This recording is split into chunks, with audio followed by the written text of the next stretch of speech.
நண்பர்கள் அனைவருக்கும் வணக்கம். அன்னடா மாங்கல்யம் காமிக்கிறேன்னு கேட்குறீங்களா? ஆமாம், இன்றைக்கி வந்து நம்ம சகோதரிகளுக்கு மாங்கல்யம் கோர்க்கும் படலம் தாங்க. மாங்கல்யம் கோர்த்து முடிச்சாச்சு, பேக்கிங் பண்ண போகிறேன். அதுக்கு முன்னாடி அவங்களுக்கு வாழ்த்து சொல்லிடலாம் அப்படின்னு சொல்லிட்டு அம்மன் கழுத்தில் மாங்கல்யம் சாத்தியிருக்கேங்க.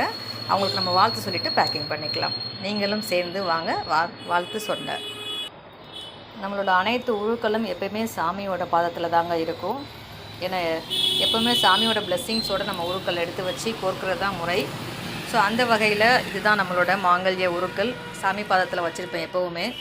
ஸோ நேரில் வாக்கிங் வர கஸ்டமருக்கு கோத்து கொடுக்குறதா இருந்தாலும், யூடியூப்பில் கேட்குற கஸ்டமராக இருந்தாலும், நம்ம வந்து இது வந்து வீட்டில் இருக்கக்கூடிய சாமிக்காக நம்ம சார்த்தக்கூடிய மாங்கல்யங்க. இந்த சகோதரி இன்றைக்கி நம்மக்கிட்ட மாங்கல்யம் ஆர்டர் பண்ணியிருக்காங்கங்க. இந்த சகோதரி நம்மக்கிட்ட இன்றைக்கி மாங்கல்யம் ஆர்டர் பண்ணியிருக்காங்க, ஃபுல் செட்டு. சரிங்களா?